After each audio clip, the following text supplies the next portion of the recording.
Hello, MBA hopefuls. We are on the air with MBA Waves, your weekly vidcast talking all things business and education, streaming live every Tuesday on LinkedIn, Facebook, and YouTube, bringing you tons of great tips to help you get into top-ranked MBA programs and getting up close and personal with many of the schools that we host on the show, as well as professionals in the space. And it's also a place where you can get all your answers, all your questions answered. So if you like this week's episode or any of the previous week's episodes, don't forget to like and subscribe. Today, this is episode 92, and we're talking about the latest trends in MBAs in 2023. And we're going to get into MBA in tough times, AI and the admissions world, and sustainability focus, and really a whole lot more. You know us by now, so we're sort of off the cuff and deep thinking, knowledgeable folks. So as always, I'm your host, Bara Sapir. I'm CEO of City Test Prep and Mindflow, and I'm joined by my co-host, Krithika. Hi, Krithika. Hey, Bara. Hi, Giri. Nice to meet you. It's great to see you. How are you doing? Doing pretty amazing.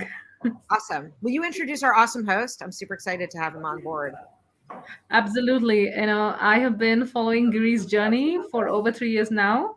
And it's absolute great pleasure to introduce Giri Kesavan, an alumni from London Business School, and he's currently the Senior Strategy Manager at Sky. And most importantly, he's won a bunch of awards. And the reason for that is because while at LBS, he was a co-president of the Tech and Media Club, and currently also serves as a superstar student ambassador.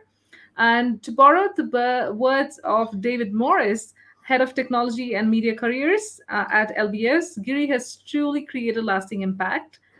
He established a technology steering group consisting of faculty, career center, alumni, and various school departments to champion the world of technology as a career for LBS students. This led to the creation of a new concentration called the Technology and Analytics concentration, which was added to the MBA program. And because of this, it led to record 20% full-time employment for the MBA 2020 in tech and 44% in MBA 2021. And I'm sure that since then, the numbers have grown up. No wonder that Giri was one of the only students to get the Executive Director's Award for creating such lasting positive impact. So Giri, really excited to have you today. Great. Thanks very much. Glad to be here. Looking forward to the discussion. And Giri, I would like to kick this off with one important consideration. So I know your passion for tech and media and how you brought it. In the past few months, we've seen the tech world rocked by layoffs of an unprecedented kind, and clearly, it's undergone a lot of shakeups. So with no sign of any foreseeable change in the macroeconomic environment in the coming days, how should one view this if they want to move to the tech sector? Sure. So I'll also qualify that by sort of what the purpose of an MBA is in that kind of context as well. So, when I look at sort of my journey sort of through LBS and then coming out, I was targeting the technology sector, yes, from sort of career standpoint. But actually what I was doing was building up a CV where I could demonstrate that I could create impact in any organization, any stage of a company's growth, any sector and any geography. So for students sort of looking already working or looking at the next career move, thinking about sort of how you're framing your CV and your experiences along that lens means that it makes it much easier to sort of switch sectors, go into sort of different roles, try out different things when one sector is doing sort of worse than another, sort of more macroeconomically, and that frankly opens you up to so many more options. The other thing I would say is obviously, when we talk about sort of technology as a whole, even that phrase, the tech sector, actually means so many different things, right? So there could be technology in finance, you've got startups, you've got corporate development, you could have ancillary roles related to sort of product marketing, etc. So all of that from sort of a student angle, making sure that rather than sort of chasing companies, you're focusing on expanding a skill set, which then you can leverage into any sector. And frankly, that will make you indispensable, and that will make you sort of stand out from everyone else as well. Amazing. So, in talking about the CV, even just like backpedaling a tiny little bit about the economy has also slowed down. So B schools are starting to see an inflow of applications. I remember this also happened in 2008. And so how can one stand out in the competitive times, because they can't necessarily develop a whole new program off the cuff the way that you did? So how can they, how do you recommend people, move in a way to really stand out? So I think a lot of it is about having multiple different data points that showcase sort of who you are personally and professionally. So, I've spoken to sort of many applicants who are considering sort of MBAs, and they have like one thing that's going for them, etc. But thinking about sort of what are sort of the various elements that make up your personal and professional profile, I think is really, really important. So you can draw on different sources of data points to demonstrate different skills when it's needed, right? So you can always flex in certain areas and flex less in other areas. And you can do that depending on sort of the school, depending on sort of the career you're interested in, etc. And I find that to be very useful. The folks that I always feel like struggle is where it's very sort of one track, and it's like, well, that's tricky, right? Because you're putting all your eggs in one basket there. So thinking a bit broader, and in terms of sort of the examples that you're bringing that are holistic, is really, really sort of important to actually sort of stand out. And as we were literally doing sort of the open day on Saturday a few days ago at LBS, and one of the things that I was also saying there, which I'm sure will be echoed by sort of the school, is that being holistic and authentic in this is also really, really key, right? It's like, don't do things just for the sake of it, but actually because you're interested in it and passionate about it. And actually what you'll find is that demonstrating passion is far more important than necessarily even demonstrating delivery, right? If you can talk passionately about a subject, you show you're interested, you show you're sort of getting stuck in, actually that goes a long way. Can you give some examples of some interesting passions that people have brought forward, or interesting trajectories of things people brought together? Sure. So, I mean, let me use sort of my own example, right? So, one of the things I really love to do is climbing and trekking. So, one of the examples that I use in my LBS essay and sort of talk about in interviews is my trek out to Kilimanjaro, which was like in 2015, etc. And that might seem a very personal sort of experience, but you always have to look at your experience in the context of what you're applying for, right? In this case, the MBA.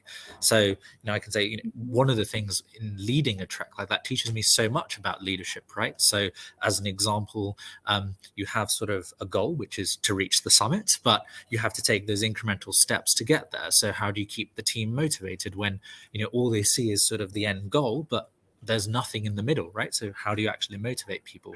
How do you manage your time? How do you deal with sort of difficult circumstances when one person's getting left behind? So actually what you're doing is converting a very personal sort of example into a professional learning and contextualizing your example there. Right? When I'm actually on Kilimanjaro, I'm not thinking, yes, I will use this in my LBS essay and how should I sort of think about it? But reflecting back, I think, is really, really important. So one of the pieces of advice I'd always say when you're applying to business school in general is take that time to actually reflect back on your personal and professional examples. Everything doesn't have to be, I did this and I generated X revenue, right? Like there's so many things that you'll find that you're passionate about personally that you can then frame in a lens that teaches you about leadership and potential for leadership in the future. It also demonstrates critical thinking, right? Absolutely. So it also demonstrates how that thing, like life could be a fractal, and that things can also reflect other aspects of, I mean, you can look at a blade of grass and probably write an amazing essay if you really see something. I mean, I believe that someone did that, right?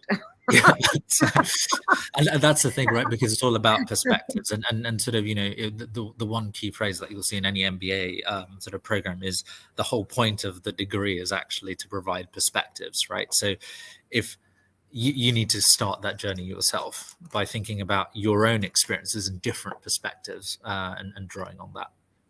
Yeah, I just love the whole approach of starting with a clean slate. And, our colleague, Dr. Marlena Corcoran, is also like concurring about your starting with a passion, because I think you summarized it so well in terms of the MBA. And you talked about like incremental steps, and I would say that one of the biggest and toughest steps for many has been definitely the GRE or the GMAT. And Mhm. now we see a trend in a lot of people opting for either test waivers when it's available with a few schools, as well as, of course, opting for other alternative tests like GRE and the EA. What's your opinion on the trends? So I think like in terms of test taking, right? Test taking has always frankly been like for me personally was like the worst part of the application. But actually it teaches you a lot, right? So you're working say 12 hours a day, you're coming home, and frankly the last thing anyone wants to be doing is like sentence correction. Like let's be honest, like you don't want to be doing that. However, what does it actually teach you? It teaches you about sort of absolute time management, right? And sort of prioritization of tasks, and also frankly like Pareto principle, 80-20 rule, right? So I think the way that I sometimes see applicants approaching sort of their test strategy itself is quite interesting in terms of giving me an insight into how they're thinking. Right, like a common question I get is how much time should I spend on tests versus like the other areas of sort of the application. And it's like it depends. Like I hate to say that, but it really depends, right? It depends on your prioritization, what other data points you've got in your application, etc. I think looking for sort of alternative testing strategies definitely makes sense, because you also want to play to your strengths, right? So if you know, for example, that in the GRE you're naturally sort of better at that type of test, you play to your strengths, right? So, and in all of this, as always, in an entire application, you're leveraging your strengths and putting your best foot forward. So any way that you can do that, absolutely sort of take advantage of that.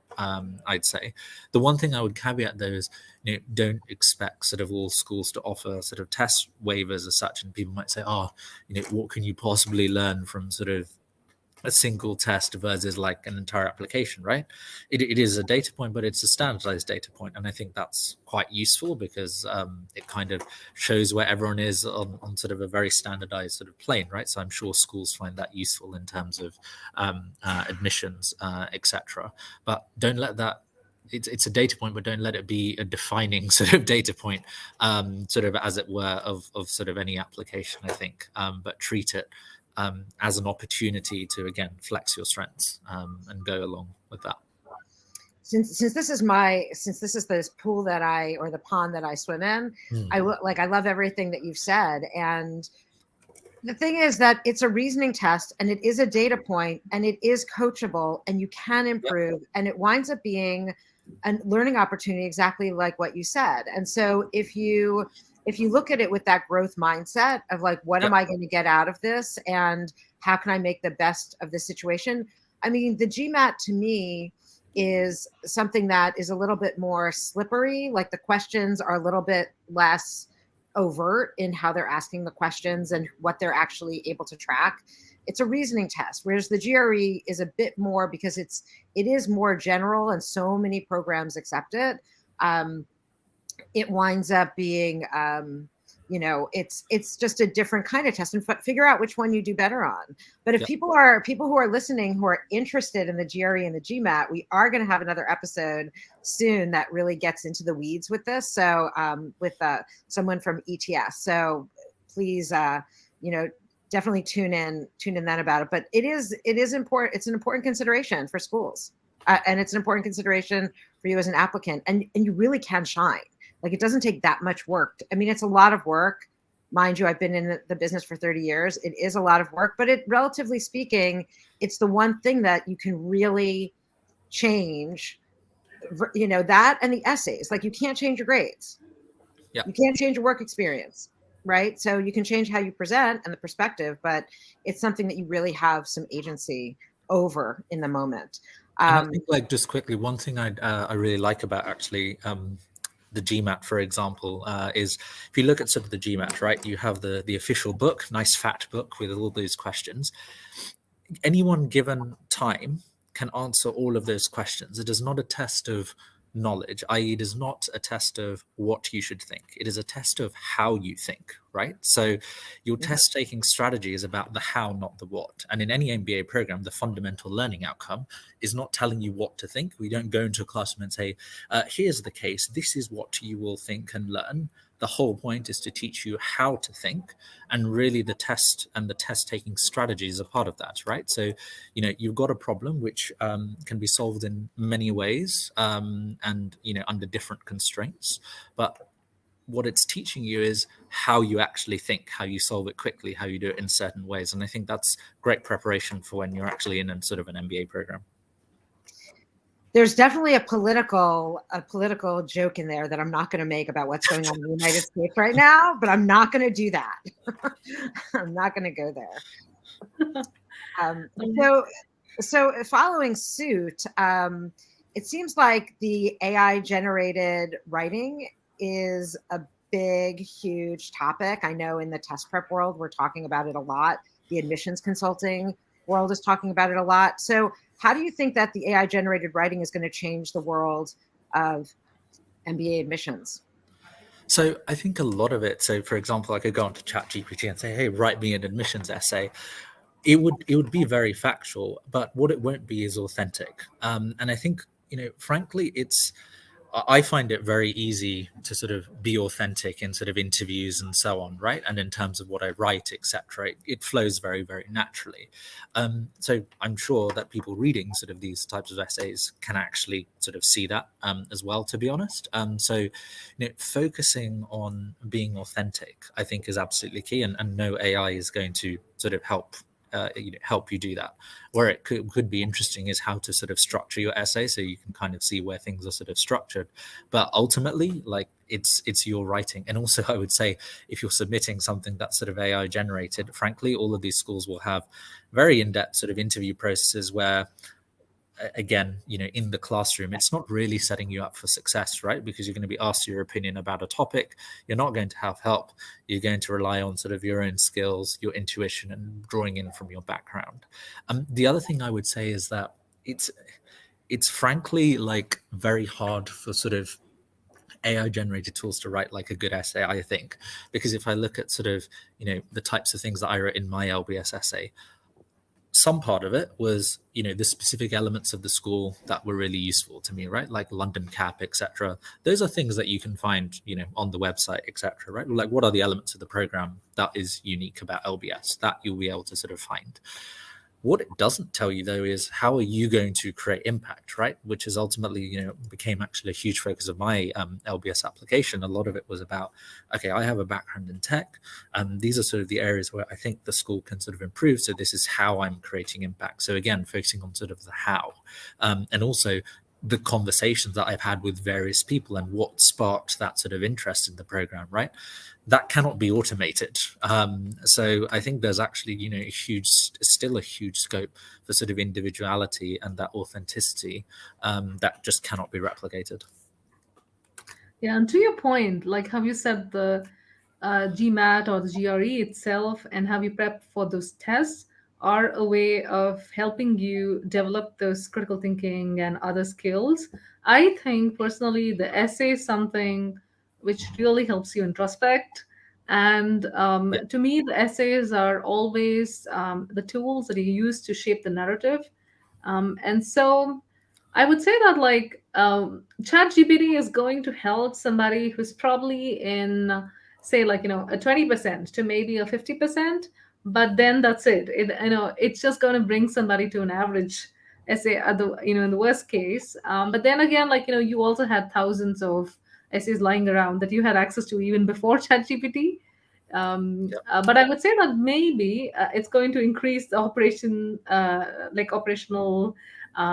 bandwidth for some of the schools, and therefore they have like additional steps in order to obviously check for these, as well as maybe they're going to rely more on video assessments. Yeah, I think video assessments is an interesting one because obviously it's, again, teaching. It's training sort of how you're thinking in sort of the moment, right? It's like, you're asking me a question which is unscripted, like, what is my response? I'll have sort of, limited time to sort of prep for that. I think that's a very useful way to quickly test whether someone is like structured, articulate, has an opinion and doesn't like sit on the fence, and crucially can draw from their previous background, into their own experience. because that's what you're doing in the classroom, right? And I always tell, whenever I speak to people about LBS, I always tell them the amount of times in a classroom context where I've gone, oh, during my time at company X, I did this, and I think it can be applicable to this case. How are you ever going to get like AI replicating that type of answer? You just can't, right? So it's again about sort of framing your own experiences rather than picking them off a shelf. And I think there's still sort of huge scope for that. Yeah, I would agree with that. Totally. I mean, I think that authenticity piece that you were mentioning, like being authentic and earnest, that along with what personal experience is. I heard an NPR story about how someone had their kid use the AI and talk about like the planets, and somehow they actually got all the facts wrong. They actually didn't have correct information about the planets and their size. And so that 50%, I think that's really useful to think about 20% to 50% improvement. But ultimately, if it's a good structure and crutch to use, it could be a great learning tool for people as well, So it might have that experience. I think it's useful for frameworks, but not useful for like individuality, etc., because that can't be replicated. Yeah. So looking at like getting more of a wider view, what would you say? How can students get more out of the MBA experience itself? So I think like the main sort of thing with the MBA is, when you're researching schools, you'll obviously have sort of, okay, here are sort of the specific elements that are unique to sort of that school. And I think the first thing is, at the start of the MBA journey, you might think that all schools are the same, but actually every school is actually very, very different in terms of what they're trying to achieve, what the student culture is like. So you almost need to find that fit as well, right? So it's not just about a list of things that the school can give you.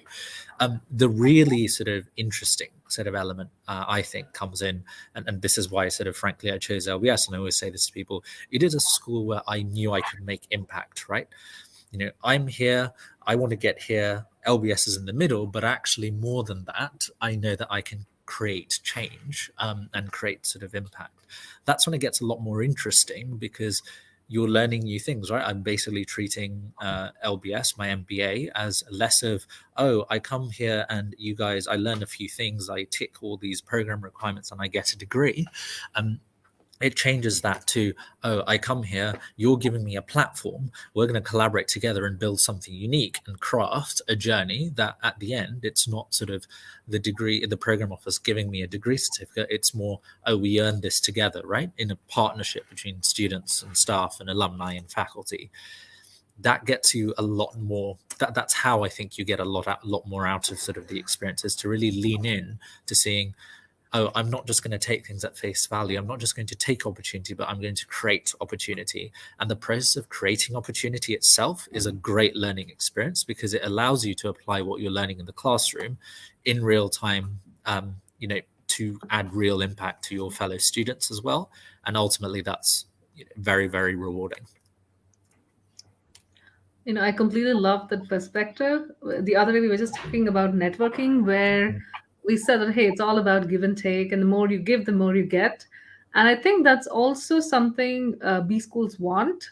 And I can see you, like, I love the fact that you said it's more of a partnership. And this, I think, is how you're being authentic, by not listing and by not saying, but by saying that, hey, what can I offer to you?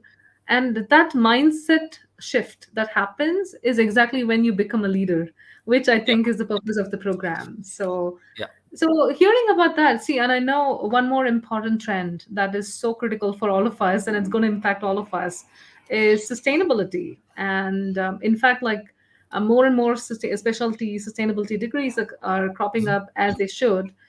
And in fact, like I just went through a PwC survey, which said that 70% of Gen Zers are more likely to work for a company with a strong green footprint. So is this a trend that's going to pick up pace in 2023? So I definitely think like sustainability has come to the front as sort of a at top of mind, right, for many sort of schools, etc., and for many students, etc. People are a lot more interested now in not only how, like, what is being delivered, but how it's being delivered, right? Whether that is ethical, whether that is sustainable, etc. And I think there's a huge opportunity here for sort of business schools to frame that type of thinking as part of and embedded that into sort of the degree. I think it's always dangerous when we say our sustainability, we need like pure courses on sort of sustainability, etc. I think what's actually more powerful is you blend that thinking into existing case studies or create new case studies that look at how companies are tackling sort of that problem. And for example, Alex Edmonds at LBS wrote sort of a fantastic book called Profit and Purpose, and what is, does there need to be sort of a trade-off? So it's having those conversations, which I think will get sort of more and more important.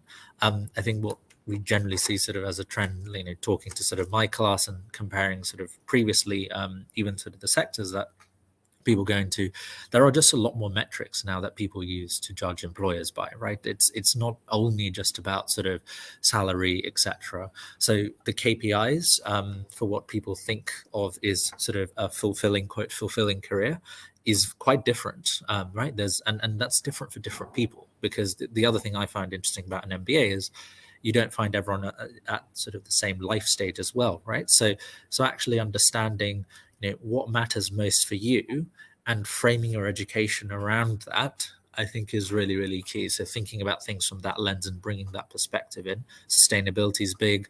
Work-life balance is also sort of another one, right? A lot of people are sort of really looking at, what's the new way of working, like hybrid, etc., and so on, and that sort of global mobility that might bring. So these are sort of very new themes that are coming up, right? And there are opportunities to be had sort of in this space as well.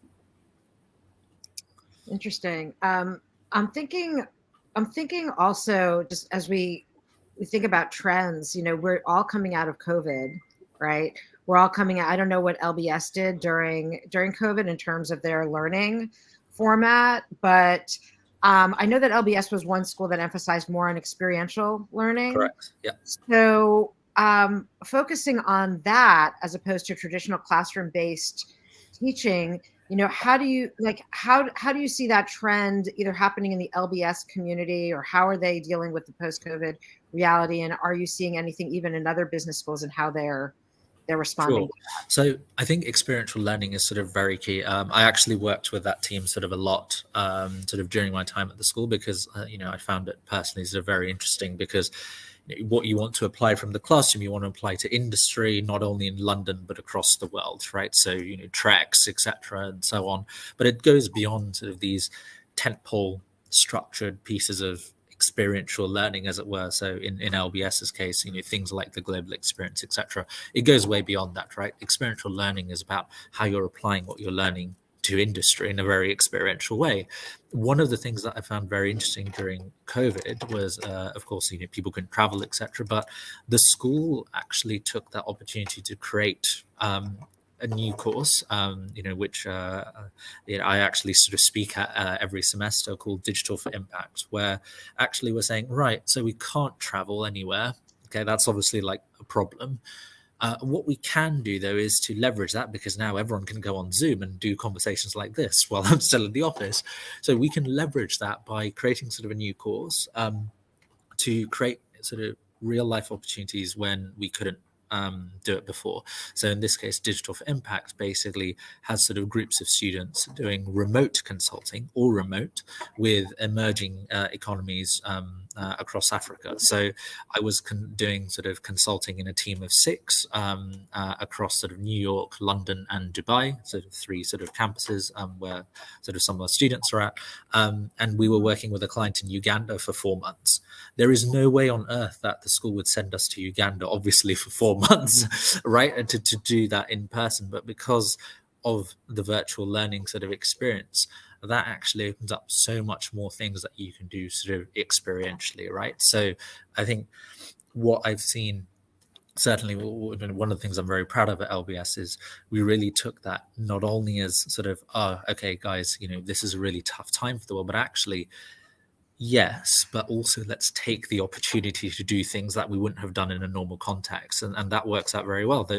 I literally did a session in Digital for Impact sort of a couple of weeks ago, so that's still a course that remains to this day, even though we're all back to sort of physical learning, right? So the learnings from COVID aren't just, oh, let's all go back to normal, but it's about how people use that to create opportunities that didn't exist before, and how those opportunities can continue to exist sort of in the future. Necessity is the mother of what was exactly. it? Innovation. Or like, yeah. Like, and you know, you're coming back to this idea of perspective, which I think is also like, that has been like a trend in this conversation, right? Perspective, opportunity, leadership, taking initiative. So I think that's really helpful. Yeah, and I think I think we're not going back ever, and it's going to be the best of both worlds. And I think that's what we have to find, the new normal, as they keep telling. And I'm always of the opinion that you never had a normal. So, but it looks like the students want more and more, and it's going to be, as I said, like. It again, speaking of opportunities, you have so many opportunities and flexibility, and more students that I see want new things. And so how can students adapt and evolve what students want? So I think like there's sort of several elements here, right? So, and I think it's always a balance. So students want more things, but they also need to help themselves get more things, frankly, right? So yes, there's higher expectations on sort of schools. It's, MBAs are now sort of less transactional. Students are expecting a lot more than just the degree certificate. They're expecting the network, they're expecting the experiences, they're expecting specific jobs, etc. So trying to get away from sort of that very transactional mindset, and having sort of as we said sort of earlier, a growth mindset, I think, is key. Students have high expectations, but they need to help themselves meet that. They shouldn't expect anything on a plate, and I think this is very, very key in terms of perspective, right? A lot of people sort of apply to schools because there's so many things on the menu that they can take part in, but actually what's more interesting is creating a new dish, right? So you're using the kitchen, but you're creating a new dish. So that is how you actually gain more. And when I went into LBS, right, I had the expectation that I was able to do that. I expected to be able to change the program. So that's what I think schools need to sort of consider. It's like you've got a group of students where you have the opportunity to not be transactional, but actually leverage them and work together in partnership to create something unique, and that helps out both sides. What I do see, and sometimes, is that students have very high expectations, they're not quite met, etc. But then I always come back to, so what are you doing about it? So change it, right? Like isn't that why we're here? Isn't that the whole purpose of sort of the program, to affect change in any situation? Go back to my point right at the start. I want to see on a CV like that you can come into any situation, whatever the org structure, whatever the construct, and implement change and create impact. So why not start with business school education while you're there? It's a no-brainer to me, but it's a mindset shift, rather than sort of anything else, I think. Yeah, and it travels through the entire arc of the applying, being a student, and then professionally. Like, it's just, life is an opportunity to affect change where you see that things need to be improved, right? Yeah. So I guess my last question is, are there any other trends that you're seeing, or things that we haven't spoken about that are surprising, or even that we haven't brought up in the MBA world? So I think like one sort of macro theme that I see sort of going on is obviously the amount of resources that people have at their disposal to sort of find information. I think like that's a huge shift over sort of the last 5 to 10 years, right? So before, I might sort of attend one open day, find the info, write my essay, talk to an alum, etc. But there's so many more opportunities to find information, whether that's connecting with student ambassadors, attending webinars, listening to sessions like this, etc. That's an amazing source of information. But what I think is the trend and the challenge is for people to actually look at the so what. Right, as I talk to sort of many applicants who are like, should I attend like all the sessions? It's like probably not a good use of your time, right? Just because everything's available to you doesn't mean you need to attend everything. Always think about when you're sort of attending an event, etc. What are sort of the key takeaways that I'm looking for? How will that help me in sort of my application? What really interested me in terms of this, profile of a student ambassador, etc., that I want to learn more about, and how can I have a so what? And I think that's really, really sort of key. I always find that people struggle sometimes, when I'm talking to them, to sort of frame what they're saying in terms of, so what does that actually mean for your MBA, right? Like, you learned about this in the open day. So what do you think? Like, what do you actually think it means for sort of your application? So looking at all of these information sources, and finding like, what's the takeaway, what's the so what? Because frankly, that's what you're doing in work, right? Like, there are so many meetings that I get invited to, etc., and I can't attend everything, I can't do everything. So you have to balance your depth versus breadth in terms of research, find what matters most when, and leverage that in your application. Yeah, I think that's interesting. Yeah, we have, if you're only gathering information and not spending time with the critical thinking, the information doesn't really do so much for you. I mean, even in testing, right? Like the medical boards and the MCAT, to talk about them. Yeah. And there's even some business schools that accept MCAT. I didn't get to say that earlier, right? But that, there's a lot of information at the fingertips of doctors all the time. They can get that, but it's the thinking of the relationship. And it's the thinking and the critical thinking and the questioning and prioritizing and that you're talking about in business and in all these fields that make it yummy. And to be honest, like I was guilty of this at the start, right? I remember like I went to the LBS Open Day, like, maybe to like 2018 now, just wrote like tons of notes on like what I learned. But then you reflect back and you're like, actually, none of that is, some of that is generally not useful, right? It is, it's interesting as sort of fun facts, but it's not actually helping me sort of frame my application or like, so picking the elements which speak most and resonate to you, I think is sort of key. And I think with all of these information sources, finding the time to sort of be reflective and introspect is something that we were talking about in the open day is so key. And I feel like sometimes people just don't have that, right? So building in that time, and these days I think it has to be very consciously built in sometimes, right? Where actually you're moving at 100 miles an hour, but actually reflecting back and identifying the so what's is actually sort of hard, right? And